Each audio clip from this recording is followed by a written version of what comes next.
Par contre, là, Epia, si tu restes ici, là, je sais pas comment je vais faire. Je travaille, moi. Toi, tu erres. Toi, tu vadrouilles. Je gagne de quoi acheter tes croquettes. Tu pourrais être un peu intéressé. Peuple de YouTube, bonjour, c'est les perles. Vous m'avez manqué. Incroyable mais vrai, ça faisait longtemps, ça faisait si longtemps, mais nous sommes de retour. Qu'est-ce que nos représentantes et nos représentants nous ont réservé de plus cringe, gênant, agaçant ou hilarant ces derniers mois? On le découvre tout de suite, évidemment. Avant de continuer cette vidéo, autorisez-moi une petite parenthèse pour vous parler de mots. Des mots un peu particuliers puisqu'il s'agit en l'occurrence de vos mots de passe. Oui, vos mots de passe, parce que ne me dites pas le contraire, je sais qu'il y en a parmi vous qui utilisent peut-être le même mot de passe sur plusieurs sites, ce qui, en termes de sécurité, est, disons, discutable. Et c'est là qu'intervient le sponsor de cette vidéo, NordVPN. En effet, l'abonnement NordVPN Plus inclut désormais NordPass, leur gestionnaire de mots de passe. Concrètement, NordPass génère des mots de passe uniques et complexes pour chaque compte, les stocke et les remplit automatiquement. En parallèle, NordPass analyse en continu le web pour vous alerter si vos données ont fuité quelque part. Fini les failles de sécurité, et ce, sans avoir à retenir 15 mots de passe différents. Tout cela en plus, bien sûr, de leur VPN classique que vous connaissez déjà, chiffrement de votre activité, modification virtuelle de votre localisation pour les contenus géobloqués, politique no-log, etc. En ce moment, vous avez 4 mois offerts sur l'abonnement de 2 ans via le lien en description, et c'est satisfait ou remboursé pendant 30 jours. Merci à NordVPN pour le soutien, et nous, on revient à la vidéo. On va écouter une journaliste du Figaro qui s'appelle Anne de Guigné. Elle a écrit un livre qui s'appelle « Les Français veulent-ils encore travailler ?» Là, tu sens avec un tel bouquin que ça risque de mal se passer. Elle est face à Eugénie Bastier, bien sûr, hein, on est dans le club Figaro. Ce qui est très frappant, c'est dans la pratique sportive. Bon, il y avait le marathon il y a 2 jours. On voit bien, pour le coup, les mêmes salariés s'infligent des efforts mais colossaux, se lèvent à 6h du matin pour courir des heures sous la pluie. Et même les salles de sport qui se multiplient dans toutes les villes françaises. Avant d'aller travailler. Oui, et le matin. Et en fait, qui cultivent une vraie nostalgie de l'usine. C'est un nombre incalculable de bêtises. Vous avez votre machine, vous collez une fréquence sur votre machine, vous collez peut-être une demi-heure sur la machine, puis 20 minutes sur l'autre. Et en fait, c'est étonnant. On a perdu cet effort physique, en effet, au travail, mais les gens le recréent dans des salles de sport. Il y a une promesse très forte de résultats, et peut-être qu'en effet, le monde professionnel est plus aléatoire. Ah la vache. Il y a 2 problèmes. Bon, il y en a un peu plus que ça. On pourrait parler de cette espèce d'impression de connivence et d'entre-soi de droite qui se dégage du plateau. Là, ils sont tous contents. Ces pauvres là, est-ce qu'ils n'auraient pas une nostalgie de l'usine? Est-ce qu'il ne faudrait pas les remettre au travail? On va passer la petite nostalgie paternaliste de droite libérale insupportable qui se dégage de l'ambiance du plateau. On va passer ça. Bon, il y a deux problèmes. Il y en a sans doute plus, mais il y en a au moins 2. Le premier problème, bien sûr, c'est pourquoi elle dit ça. Il y a cette idée que seul le travail, seul la labeur est la valeur cardinale par laquelle l'individu se réalise, que c'est en travaillant, que c'est même en souffrant au travail, que les individus sont heureux, atteignent la plénitude et donnent un sens à leur vie, et qu'aujourd'hui on est peut-être un peu trop doux, on est peut-être un peu trop tendre, il faudrait peut-être les amener à se dépasser finalement, ils en seraient très contents. La deuxième chose qu'elle loupe, c'est que quand tu vas à la salle de sport et que tu te défonces à la salle de sport, que tu te démènes, que tu te dépasses pour toi. Les gains que tu génères à la salle de sport, tu les génères pour toi, pour ton physique, pour ton bien-être, pour ton bonheur, pour ta santé. Quand tu vas à l'usine, C'est pour la magie. tu génères des gains là aussi, pour ton patron.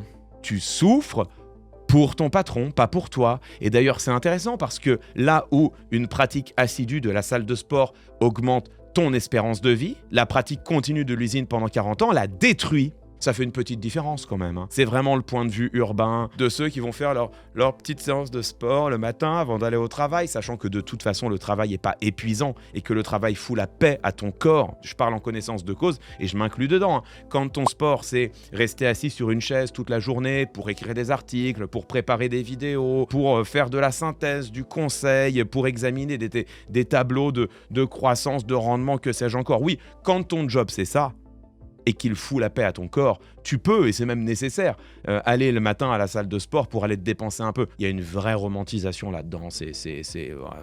Mesdames, messieurs, c'est le Figaro. En même temps, tu vas pas attendre du Figaro qu'ils aient un propos sur la classe ouvrière, sur le labeur, sur la destruction des corps. Tu peux pas t'attendre du Figaro que ce soit ça leur ligne. J'ai envie de dire, ils font leur taf, les gars. c'est le moment de parler de Marine Tondelier. On est le 5 mai dernier, les membres de l'initiative Front Populaire 2027, donc c'est la fameuse primaire de la gauche non mélenchoniste, étaient réunis ce jour-là à la Bellevilloise. Et alors dans ce cadre, Marine Tondelier, qui est une des défenseuses de cette primaire en vue de 2027, était présente. Apparemment, elle a tenté un truc. On me dit que ça s'est pas bien passé. Le Front Populaire, ça n'est pas juste une page d'histoire, une nostalgie. C'est un rappel que nous adressent ces femmes et ces hommes qui se sont levés et qui ont dit « ça suffit ». Ça suffit de travailler toute sa vie sans vivre dignement, ça suffit de subir sans décider, ça suffit de laisser les puissants et nos adversaires écrire l'histoire à notre place. Ils ont gagné des congés, ils ont gagné de la dignité, ils ont retrouvé leur fierté. Eh bien ce soir, nous le disons à nouveau, nous sommes en 2026, ça fait 90 ans, et ça... Alors attendez, on va le refaire, ils n'étaient pas prêts. Merci à toi. Nous sommes en 2026, et ça... Ça suffit. Et ça... Ça suffit. Ceux qui nous gouvernent avec tant de mépris depuis 10 ans, celles et ceux qui veulent accentuer les fractures de ce pays pour en profiter électoralement, ça suffit. Celles et ceux qui, dans notre propre camp politique, nourrissent jour après jour la division, véritable cadeau fait à nos adversaires. Et c'est le dernier, donnez tout, celles et ceux qui font semblant de ne pas voir où tout ça nous mène, c'est-à-dire dans le mur. Oui, je suis en colère. Vous avez affaire à un homme en colère, là! C'est pas crédible. Ah oui, c'est un métier. Alors c'est pas comme ça que ça se fait. Et ça, Je vois ce qu'elle veut faire. Il faut pas le faire comme ça. Tu as déjà eu ça en spectacle. Non. Parce que je fais pas ça en spectacle, parce que c'est pas comme ça que ça se fait. Ce qui se passe, c'est que elle a prévu d'avoir une belle énumération d'épiphores avec la foule qui vient à intervalles réguliers scander son discours de son « ça suffit » en colère pour donner de l'ampleur, de la puissance et de l'hyperbole à la parole de Marine Tondelier qui résonne forte et entendue dans les murs de la Bellevilloise. Voilà, ça c'est ce qu'elle s'était imaginé. Le problème, c'est que la participation du public, elle se construit pas comme ça et elle se construit pas avec un tel risque. Quand tu écoutes le début, tu te rends compte tout de suite que les gens, ils sont pas là. À quoi tu le mesures? Tu le mesures au fait qu'une grande énumération structurée autour d'une anaphore mobilisatrice, ça suffit, machin, ça suffit, truc muche, ça suffit, chose. Normalement, quand tu te lances là-dedans, si ta figure, elle est bien construite, si ta prosodie, la musique de ta voix, elle est bien ajustée, et si la foule a été suffisamment chauffée, normalement, les gens vont te suivre, tu vas sentir les gens s'échauffer, tu vas commencer à avoir des applaudissements, tu vas commencer à avoir l'ambiance qui monte, et ça, tu vas le sentir. Là, qu'est-ce qu'on voit? On voit une salle absolument glaciale avec pas une personne qui s'intéresse à ce qui est dit sur la tribune. Forcément, ça part mal. qui se sont levés et qui ont dit « ça suffit ». Ça suffit de travailler toute sa vie sans vivre dignement, ça suffit de subir sans décider, ça suffit de laisser les puissants et nos adversaires écrire l'histoire à notre place. Non seulement tu entends le silence dans la salle, mais ici elle baisse la voix, c'est clairement une clôture de séquence. D'ailleurs, on a une longue anaphore en ça suffit qui ne se clôt pas de manière particulièrement mobilisatrice. Ici, elle rate son clap-trap, elle rate son piège à applaudissements. Et là, tu sens que dans ce silence, où il pourrait y avoir des applaudissements, il n'y a rien. Toi, normalement, en tant qu'orateur ou oratrice, tu te dis « Ok, ils sont pas avec moi ». C'est pas grave, c'est pas définitif, je peux les rattraper, même si je les rattrape pas potentiellement, si le discours est bon, tout va bien. Mais par contre, tu sais qu'ils sont pas avec toi. Et donc, là, l'erreur, c'est de dire « Allez, j'y vais quand même ». Et vous savez quoi ? Ils ont gagné des congés, ils ont gagné de la dignité, ils ont retrouvé leur fierté. Tu te dis, ok, il y en a 2-3 qui suivent au fond, peut-être que je peux tenter un truc. Mais c'était 2-3, tu vois, donc il fallait tenter ça, mais en l'accompagnant. Eh bien, ce soir, nous le disons à nouveau, nous sommes en 2026, ça fait 90 ans, et ça... Alors... Trop risqué, trop vite. C'est vrai que le mec au premier plan, là, le regard de terreur, il est en train de se dire, je peux y aller, je peux partir. Est-ce que je peux reculer en moonwalk? Attendez, on va le refaire, ils étaient pas prêts.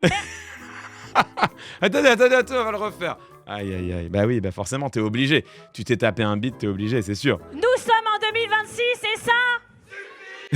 Il y a littéralement 2 personnes. Il fallait annuler la mission et il fallait dire soi-même les ça suffit suivants. Même elle aurait jamais dû prendre un tel risque. C'est-à-dire que demander la participation active et verbale du public, c'est une des choses les plus difficiles, les plus engageantes quand tu fais un discours public. Il y a des choses qui sont assez simples, c'est demander les applaudissements. C'est pour ça que les humoristes, généralement, ils disent « par applaudissement, est-ce qu'il y en a dans la salle qui, virgule ?» Parce que ça, demander les applaudissements, c'est assez simple. Demander les huées, c'est possible. Demander de lever la main, c'est déjà plus difficile. Tout le monde sait autour de toi ce que tu réponds, donc demander de lever la main, c'est déjà plus engageant. Il faut faire attention avec ça. Et alors, demander de dire quelque chose, ça, pour le coup, c'est extrêmement dur. Et le risque de bide est absolument maximal. Donc, quand tu veux provoquer la participation verbale du public, tu ne la fais jamais en la demandant, en tout cas pas comme ça, parce que effectivement, le temps que les gens se chauffent et se décident à venir t'aider, etc., tu risques de te taper 2 ou 3 bides à répétition. Donc comment ça se passe ? Si elle était habile, elle l'aurait fait en gardant son épiphore, en disant elle-même les ça suffit, donc comme elle les dit, elle ne peut pas se prendre de bide, et en amenant de sa main l'idée qu'il faut participer. La casse sociale depuis 10 ans, ça suffit. Les politiques néolibérales qui s'enchaînent, ça suffit. La Macronie qui ne rend pas le pouvoir, ça suffit. Et si tu fais ça, normalement, si ton discours est bon, si tu arrives à chauffer les gens vont comprendre. Et en fait, peu à peu, c'est eux d'eux-mêmes qui vont venir t'accompagner. Et au bout d'un moment, tu pourras leur lâcher la bride, les laisser faire du vélo sans les petits trous. Tu n'auras plus besoin, toi, de dire le ça suffit. Et tu diras comme ça. Et là, tu auras du monde. Si à aucun moment ça ne prend, ce qui est possible, eh ben, tu t'es pas ridiculisé. Tu gardes ton même texte. Tu vas au bout. Tu dis toi-même les ça suffit. Et personne ne saura que tu t'es pris un bide parce que personne ne saura que tu attendais en réalité à ce moment la participation du public. Voilà comment tu fais ce genre de choses quand tu es un orateur ou une oratrice compétent ou compétente. YouTube, pense à t'abonner, active la cloche pour ne rien rater et on enchaîne tout de suite avec la prochaine perle. On la doit à Jordan Bardella, manifestement, un post Facebook qui date du 1er mai. Souvenez-vous que le 1er mai, c'est le jour où traditionnellement, le Rassemblement national se rassemble pour un discours non pas en l'honneur des droits des travailleurs, les droits des travailleurs conquis dans le sang tout au long de l'histoire. Non, non, c'est pas ça que le Rassemblement national célèbre le 1er mai, c'est Jeanne d'Arc. Et donc, voilà. Lorsque tout semblait perdu, Jeanne d'Arc a refusé de renoncer. Comme elle, rallumons une flamme, celle de la nation qui refuse de s'éteindre. T'as vu le chat? Toi aussi ça t'a choqué, c'est pour ça que tu viens évidemment. Au cas où l'ironie involontaire du message vous aurait échappé, Jeanne d'Arc n'a pas allumé la flamme de la nation qui refuse de s'éteindre, elle a vu s'allumer sous les pieds la flamme d'un bûcher qui l'a consumée dans d'atroces souffrances. Une ironie brûlante. Après, qu'est-ce que tu veux? N'oubliez pas que Jordan Bardella a fait des études de géographie et qu'en moyenne, il avait moins de 4 sur 20 à ses examens. Si le gars avait 4 sur 20 en géographie, a été un foutu de valider sa licence alors que c'était censé être ses études, peut-être en effet qu'en termes d'histoire, c'est pas folichon non plus. Il a pas assez bûché son sujet. Est-ce que vous saviez que Gabriel Attal a sorti un livre? Je m'en fous. Est-ce qu'on a envie de lire le livre? Réponse, pas du tout, mais c'est pas ça qui est intéressant. Ce qui est intéressant, c'est qu'il a voulu en faire la promo. Et donc, ont été publiés sur le compte Instagram de Renaissance, ces visuels. Au secours, vous êtes laid. On a le livre de Gabriel Attal en homme libre, avec, vous le voyez, tout un tas de personnalités dont on a mis la tête autour. Et alors, regardez, on a Emma Watson, par exemple, c'est pas du tout de l'IA dégueulasse. On a Emma Watson qui tient le livre de Gabriel Attal et qui a mis 5 étoiles. Oubliez le ministère de la magie, hein. Voilà le vrai programme. Même Hermione l'aurait dévoré d'une traite sans jamais quitter la bibliothèque de Poudlard. Une lecture indispensable. Alors ici, vous avez Kendrick Lamar, bien sûr. Hein. Attal n'est pas comme les autres, comme tous ceux qui font semblant pour la caméra. They're not like us. Une lecture très solide. Gabriel is the real G. Alors vous avez LeBron James ici, bien sûr, hein, validé par le King. Gabriel défend sa vision avec la même détermination que mon blog sur Iguodala au Game 7 contre Golden State. On ne lâche rien. Une belle leçon sur la volonté de rester libre et de tout donner pour son équipe. Respect. Moi, ce que j'aime bien, c'est que c'est vraiment à l'image de Gabriel Attal, tu vois. C'est éclaté. Donc, bien sûr, l'utilisation de l'IA dans la communication politique, alors eux, ils se vautrent dedans, mais comme des porcs. Hein. Là, c'est vraiment, ils en ont plus rien à foutre. C'est quand même l'hypocrisie jusqu'au bout des ongles. C'est-à-dire que les gars, ils sont là. là en permanence à te dire il faut mettre les Français au boulot, il faut recréer du travail, il faut exalter la valeur travail, il faut que tout le monde travaille, et ils sont les premiers à se rouler dans une technologie dégueulasse qui est en train de détruire des emplois. Alors ensuite, il y a les textes. Alors les textes, c'est claqué au sol. Qu'est-ce que tu veux que je te dise? Niveau d'inspiration, 0, c'est pas drôle, c'est mal référencé, c'est mal écrit. Et alors, bien sûr, reste ce détail, usurpation d'identité, voilà. Mais alors, ce qui est quand même fou, Gabriel Attal, souvenez-vous, c'est l'homme de l'ordre, l'homme du fameux « Tu casses, tu répares, tu salis, tu nettoies, tu défies l'autorité, on t'apprend à la respecter ». C'est aussi l'homme qui n'a eu de cesse depuis de violer la loi ou d'appeler à la violer. Première proposition politique forte, catastrophique certes, mais forte néanmoins, interdire le port du voile aux mineurs de moins de 15 ans. C'est inconstitutionnel. Après, souvenez-vous, il y a eu le travail le 1er mai, il appelle ouvertement l'État à ne pas respecter le droit français. Quand Gabriel Attal appelle le gouvernement à ne pas faire respecter un point de droit qui, lui, ne lui convient pas, c'est appelé à rompre l'état de droit. Et donc là maintenant, ce visuel qui en plus d'être dégueulasse pour toutes les raisons qu'on a dites, est en violation, mais alors directe du droit à l'image. C'est totalement interdit. On va aller voir ce qu'en dit le Huffington Post. Après des faux visuels d'Emma Watson, pas que d'Emma Watson, avec le livre de Gabriel Attal, Renaissance plaide l'erreur, sans déconner. Donc ça a été supprimé, effectivement, contacté par le HuffPost. Le parti évoque une erreur. Des jeunes militants ont envoyé des visuels parodiques sur le livre et l'équipe web du parti a voulu les partager. La publication a été très rapidement supprimée. Alors, c'est jamais de leur faute, hein. Par ailleurs, tout cela est particulièrement malvenu en ce qui concerne Emma Watson, dont on sait qu'en effet, elle est une des nombreuses victimes, certes, mais une des victimes privilégiées malgré tout, du deepfake pornographique. Utiliser l'image d'une actrice qui a été à ce point souvent détournée, de manière à ce point dégueulasse pour la détourner toi-même, c'est évidemment, au-delà d'être d'un goût douteux, c'est absolument scandaleux. Bon, super, Gabriel Attal. Vraiment super, hein, infraction du droit à l'image, pratique commerciale trompeuse, utilisation de l'IA. Par ailleurs, le cringeomètre est au maximum. Vraiment, c'est super. On va désormais écouter celui qui refuse fermement la primaire et qui se veut candidat, quoi qu'il en soit, quoi qu'il en coûte. C'est évidemment Raphaël Glucksmann. On va faire comme sur une chaîne concurrente dimanche soir vers 20h35. Alors dites-nous, Raphaël Glucksmann, êtes-vous candidat à la présidentielle ? Déjà, bonjour. Bonjour, Raphaël On vous a pas Glucksmann. appris la politesse. Écoutez, Déjà bonjour. C'est vrai que cette tendance à rajouter des syllabes en fin de mots, c'est quand même quelque chose. bonjour. Bonjour. Bonjour. C'est quoi cette intro d'interview? Tu peux dire bonjour quand même, quoi. Il a voulu faire une Sonia Mabrouk qui faisait elle-même une Jean-Pierre Elkabbach. Quelle couleur vous préférez pour le mur? Pour le mur, quel mur? Comment quel mur?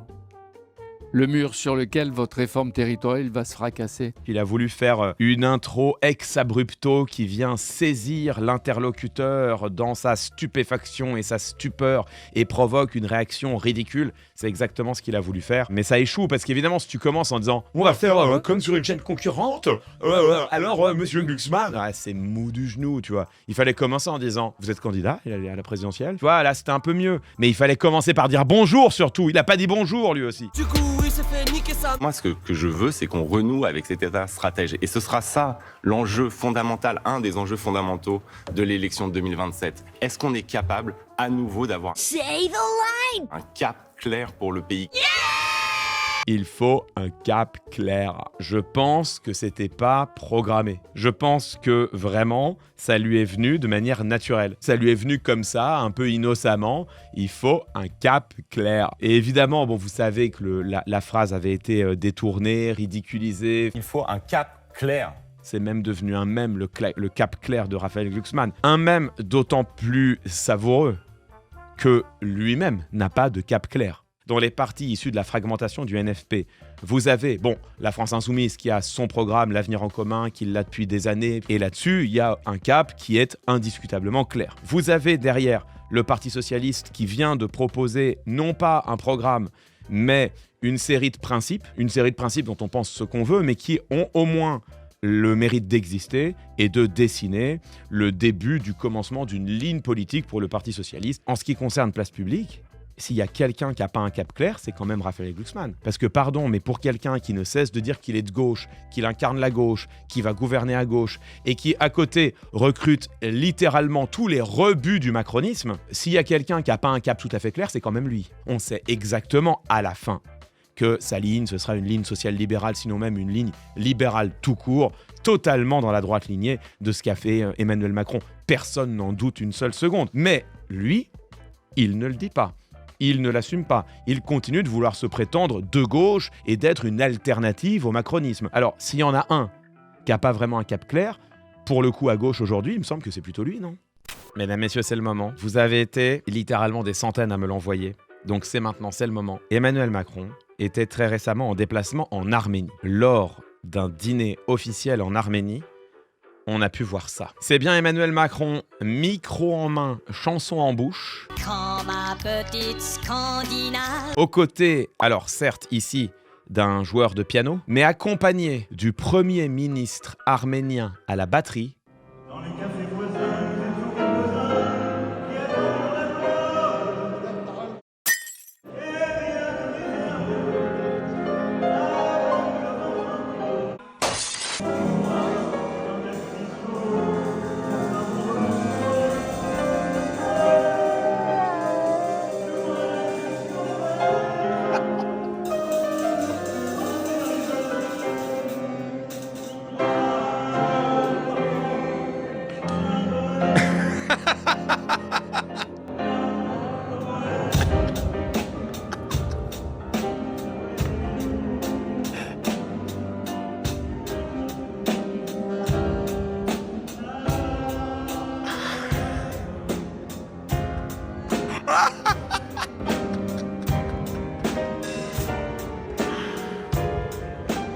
il connaît pas les paroles.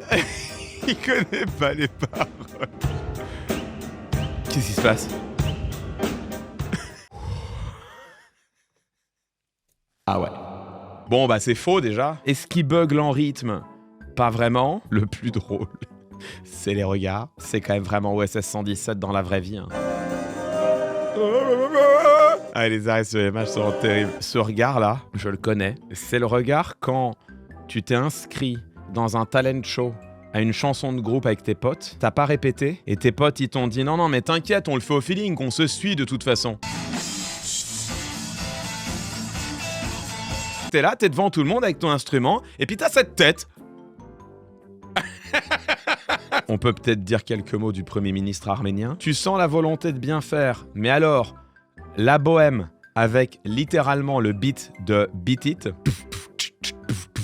C'est vraiment le boom boom chat de Beat It. Alors on peut faire des trucs sur la bohème à la batterie. Alors je pense que ça commence probablement par ne pas appuyer sur la pédale de grosse caisse, ça c'est sûr. Il est en train d'essayer de capter c'est quoi le tempo. On va tenter un truc. Ah, c'était pas ça le tempo. Lui il est là genre, non monsieur le président, faut arrêter. Il est là, on l'a vu. Le petit regard full genre, vous avez vu? Je suis un chanteur. Not quite my tempo. C'est vraiment ça. Not quite my tempo. Voilà YouTube pour ces perles. J'espère que ça vous a plu. J'espère que ça vous a fait plaisir de retrouver ce format. N'hésitez pas à le dire d'ailleurs en commentaire si vous aimeriez qu'on continue et même peut-être qu'on reprenne plus régulièrement ces vidéos un peu plus légères, un peu plus détendues, mais sympathiques et importantes peut-être aussi dans la période que l'on vit. Moi je vous dis à la prochaine pour une prochaine vidéo. Ciao ciao.